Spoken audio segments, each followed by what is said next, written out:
most important aspects of your home loan is your rates, and what you can do, or the three tricks rather, like Feroz calls it, to reduce your interest outgo. See, I think the third trick is the strongest trick in my opinion, which can bring down your interest outgo at the end to zero. Okay, almost a zero interest rate. And how is that possible? If I give you an example, with saying how do you club this investment objective with a marginal investment along with your EMI to make sure that whatever interest you've paid over the period of the home loan comes back to you at the end, and you in effect have paid no interest component.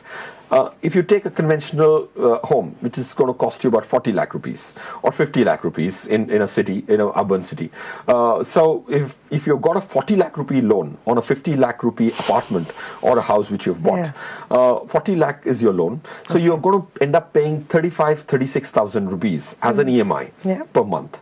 So you should take 0.1% of your loan, which is 4,000 rupees on 40 lakhs. Okay. Simple to understand. If you have a 10 lakh loan, keep aside 1,000 rupees extra. If it's a 20 lakh, keep 2,000. In the example which we are discussing, 40 lakh rupees, you need to put in 36,000 as your EMI, 36 as your EMI, and 4,000 rupees systematic investment plan.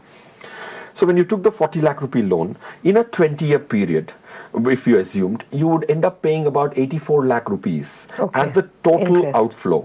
Not just the interest, including the principal. Because you're paying 36,000 for 240 months. Correct. So that means you would end up paying 84 lakh rupees or 85 lakh rupees in effect.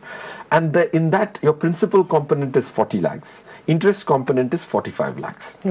If you clubbed your 36,000 rupee EMI with a 4,000 rupee SIP, your SIP amount, even at 13% in the next 20 years, will grow to 45 lakhs. Wow. So what happens is, if you club a 36,000 rupee EMI with a 4,000 rupee SIP, you will get back the 45 lakh rupees interest back to you. So that's a very large gain in my opinion. So 40 lakhs will be your principal amount. So in a sense, in 25 years, your interest has nullified. In 20 years in this example. Wow. See, MCLR is one of the tricks to reduce your interest liability. Like you rightly pointed out, people don't know that from April 1st, 2016, which is a year and a half before, the regulation actually asked all the banks to move home loans to an MCLR rate. What's an MCLR rate? It's a very simple thing. And it's not just new loans, even previously owned existing loans would have to change the system. Absolutely. So it was from retrospect basis. It was actually changed. So a person needs to go to a bank and make sure he gets this benefit of transmission of MCLR. Before we understand what is the impact on my personal finance with respect to MCLR coming to me, we have to understand what is MCLR. It is an abbreviation to marginal cost of lending, method of repaying the interest rates. What do I mean by that is, every bank actually is mandated to come with 1 month, 3 months, 6 months and 2-year rates, and they can only lend on basis of that and have 0.5% more or 3-4% more. That MCLR rate has kept coming down, but that transmission of the lower interest rate has not been passed to consumers, especially the old ones who have been in the system of a bank for long periods of time. So trick one, go to your bank and say what's the MCLR you have and what is the extra interest are you going to charge, and 0.5% to 3-4% over and above the MCLR of that bank is what you should afford paying, and anything more than that can be negotiated downwards, especially after April. The other trick you've mentioned to introduce your interest liability is to set up a home credit account. Now, what does that even mean? See, a home credit account is a very interesting concept, which was not very popular in India, is yet not as popular as it should be, because there's not more than 5 to 6% of home buyers have a home credit account. So 95% of the people who are consuming home loans are in the conventional method, not the home credit.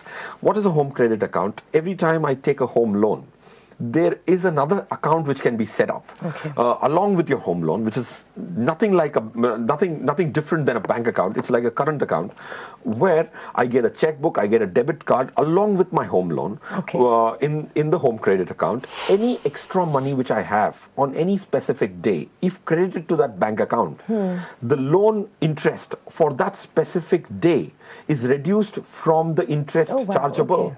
So what does this mean is, if I have a 50 lakh rupee loan, but if I have 10 lakhs in some other bank account for a period of time, for the next 1 week, Also, if I move that 10 lakhs to the home credit account, for those 7 days, I'll be charged interest for 40 lakhs and not for 50 lakhs.